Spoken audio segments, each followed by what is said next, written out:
ನಗರದ ಹೊರವಲಯದಲ್ಲಿ ಹೋರಾಟ ನಡೆಸಲು ಜಾಗ ನಿಗದಿ ಮಾಡಿರುವ ತಾಲೂಕು ಆಡಳಿತದ ಕ್ರಮಕ್ಕೆ ತೀವ್ರ ವಿರೋಧ ವ್ಯಕ್ತವಾಗಿದೆ. ಚಳ್ಳಕೆರೆ ನಗರದ ಪ್ರವಾಸಿ ಮಂದಿರದಲ್ಲಿ ನಡೆದ ವಿವಿಧ ಸಂಘಟನೆಗಳ ಮುಖಂಡರ ಸಭೆಯಲ್ಲಿ ಡಿಸೆಂಬರ್ 29ರಂದು ಪ್ರತಿಭಟನೆ ನಡೆಸಲು ತೀರ್ಮಾನಿಸಲಾಗಿದೆ. ಸರ್ಕಾರಿ ಕಚೇರಿಗಳ ಮುಂದೆ ಹೋರಾಟ ನಡೆಸುವುದು ಜನರ ಹಕ್ಕು, ಊರ ಹೊರಗೆ ಕಳುಹಿಸುವುದು ಹೋರಾಟ ದಮನಿಸುವ ಕ್ರಮ ಎಂದು ರಾಜ್ಯ ರೈತ ಸಂಘದ ಉಪಾಧ್ಯಕ್ಷ ಕೆ.ಪಿ.ಇ. ಭೂತಯ್ಯ ಆಕ್ರೋಶ ವ್ಯಕ್ತಪಡಿಸಿದರು. ಜನರ ಸಮಸ್ಯೆಗೆ ಕಚೇರಿ ಮುಂದೆ ಹೋರಾಟವೇ ಉತ್ತರ. Voice over. ಸಿಪಿಐ ಮುಖಂಡ ಸಿ.ವೈ. ಶಿವರುದ್ರಪ್ಪ, ರೆಡ್ಡಿಹಳ್ಳಿ ವೀರಣ್ಣ ಸೇರಿದಂತೆ ಹಲವರು ಈ ನಿರ್ಧಾರವನ್ನು ಜನವಿರೋಧಿ ಎಂದು ಖಂಡಿಸಿ ಹೆಚ್ಚಿನ ಸಂಖ್ಯೆಯಲ್ಲಿ ಪ್ರತಿಭಟನೆಯಲ್ಲಿ ಭಾಗವಹಿಸಲು ಕರೆ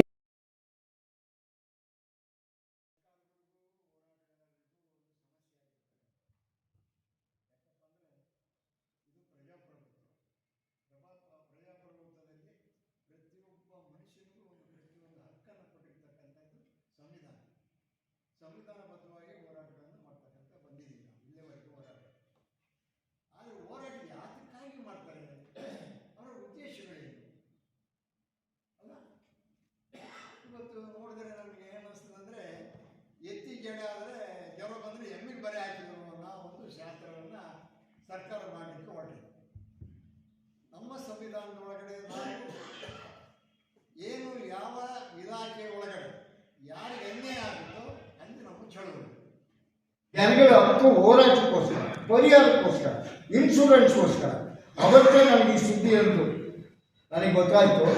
ಈ ರೈತರು ಚಳುವಳಿಗಾರರು ಈ ನಮ್ಮ ಪ್ರದೇಶಕ್ಕೆ ಬಂದಂಗೆ ಏನಾದರೂ ಒಂದು ವ್ಯವಸ್ಥೆ ಮಾಡಬೇಕು ಅಂತ ಒಂದು 4 ಜನ ಮೀಟಿಂಗ್ ಮಾಡಿ ನನಗೆ ಅವತ್ತೇ ಗೊತ್ತಿತ್ತು. ಇದು ಕುತಂತ್ರದಿಂದ ಮಾಡಿರ್ತಕ್ಕಂಥ ಹುನ್ನಾರ. ಇಷ್ಟು ಸಂಘಟನೆಗಳಿದ್ವಿ. ನಾವೊಂದು ಸರ್ಕಾರಕ್ಕಾಗಲಿ, ತಹಸೀಲ್ದಾರ್ಗಾಗಲಿ, ಶಾಸಕರಿಗಾಗಲಿ, ಡಿ.ಸಿಗಾಗಲಿ ಎಲ್ಲರೂ ಬೇಕಾಗಿಲ್ಲ.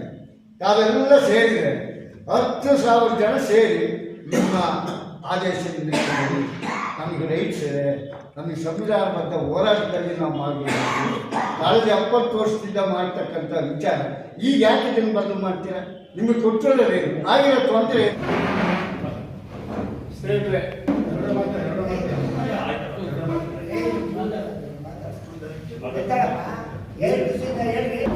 ಎಲ್ರಿಗೂ ನಮಸ್ಕಾರ. ಎಲ್ರಿಗೂ ನಮಸ್ಕಾರ. ಮತ್ತೊಮ್ಮೆ ಎಲ್ಲರೂ ಬಂದಿರ್ತಕ್ಕಂಥ ಪದಾಧಿಕಾರಿಗಳಿಗೆ, ಮುಖ್ಯ ಪಕ್ಷದ ಮುಖಂಡರಿಗೂ ನಮಸ್ಕಾರ. ಈಗ ಇವತ್ತು ತೀರ್ಮಾನಿಸಿದಂತೆ ಇಲ್ಲಿ ನಮ್ಮ ಕರ್ನಾಟಕ ರಾಷ್ಟ್ರ ಸಮಿತಿ ಪಕ್ಷ ವತಿಯಿಂದ ನಾನು ಮಹೇಶ್ ಸಿ ನಗರಗೆರೆ, ನಮ್ಮ ಪಕ್ಷವು ಸಹ ಈ ವಿಚಾರವಾಗಿ ಬೆಂಬಲವನ್ನು ಕೊಡ್ತಾ, ಅದು ಯಾವ ರೀತಿಯಾಗಿ ಈಗ ಅವೈಜ್ಞಾನಿಕವಾಗಿ ಕಿರ್ಚೋಣಂತ ತೀರ್ಮಾನ ಸ್ಥಳ ನಿಗದಿ ಮಾಡುವಂಥ ವಿಚಾರವಾಗಿ ನಮಗೂ ವಿರೋಧ ಇರೋದ್ರಿಂದ, ಏನು ಹಿಂದೆ ನಡೆದಂಥ ಪರಂಪರೆಯಾಗಿ ಚಳ್ಳಕೆರೆ ತಾಲೂಕಿನಲ್ಲಿ ನಾವು ಅಂತ ಏನು ಅಭಿವೃದ್ಧಿ ಹೊಂದಿ